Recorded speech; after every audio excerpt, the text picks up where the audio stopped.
جب مسلمانوں کے پاس افرادی قوت نہ ہونے کے برابر تھی، ایمان کے اظہار کا مطلب جان کی قربانی تھا، تن پر لباس پورا نہ تھا، فاقہ کشیوں کا دور تھا،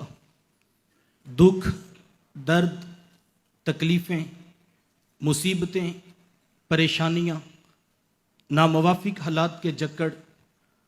اور مخالفتوں کا ایک طوفان تھا جو اہل ایمان کی راہ میں حائل تھا، جبکہ دوسری طرف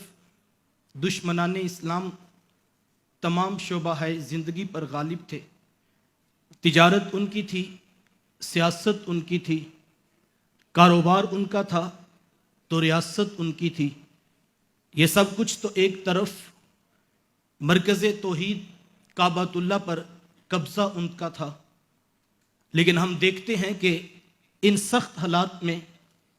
جب اللہ تعالیٰ نے کفار کے سامنے بے سر و سما، بے بس و مجبور، مادی پستی و ذبو حالی کے شکار قافلے کو کھڑا کرنا چاہا، مرکز توحید کعبۃ اللہ کو بتوں سے پاک کروانا چاہا، تو ایک بار بھی یہ نہیں کہا گیا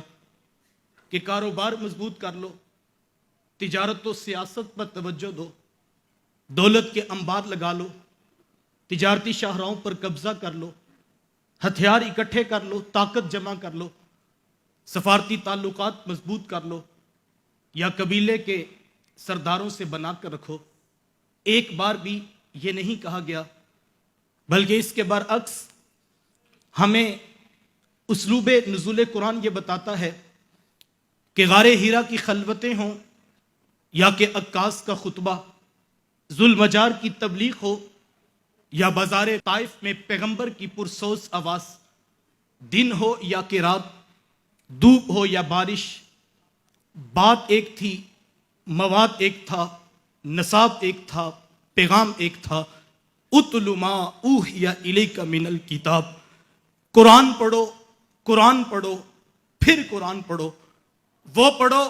جو تمہارے رب نے نازل کیا، وہ پڑھو جو تمہارے رسول کے سینہ نور پہ اترا۔ رب نے کہا تہجد میں پڑھو تو اس کے حبیب نے کہا راتوں کو اٹھ اٹھ کر پڑھو، کبھی کہا ٹھہر ٹھہر کر پڑھو تو کبھی کہا خوبصورت لب و لہن سے پڑھو، کبھی کہا ابی بن کعب سے پڑھو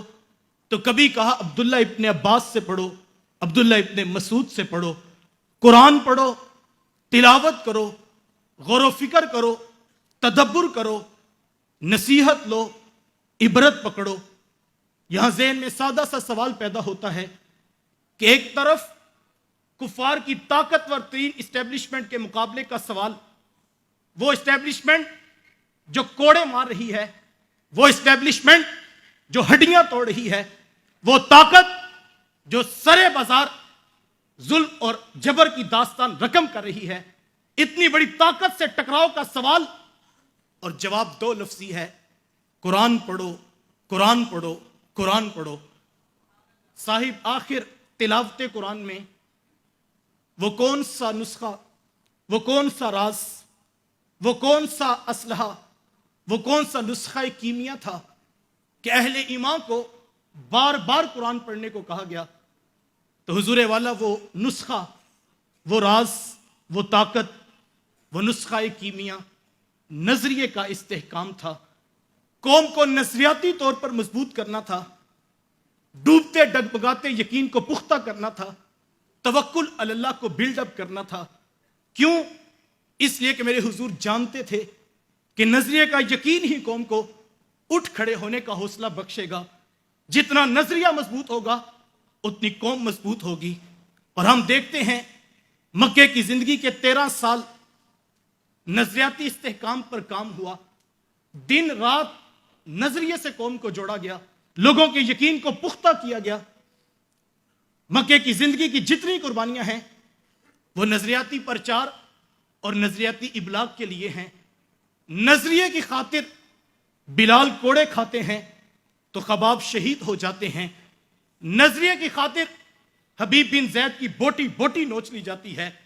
اسی نظریے کی خاطر آل یاسر کے خون سے مکے کی سرزمین لالہ زار بنتی ہے۔ لیکن ہم دیکھتے ہیں کہ صدائے حق ہے کہ گونجتی ہی جا رہی ہے. کوچہ و بازار، کوہ و دمن، غار، پتھر، پہاڑ ایک صدا سے گونج رہے تھے، قولوا لا الہ الا اللہ لعلکم تفلحون. تمہاری کامیابی، تمہاری فوز و فلاح، تمہارا عروج، تمہاری بقا، تمہاری بلندیوں کا راز ایک رب کو ماننے میں ہے.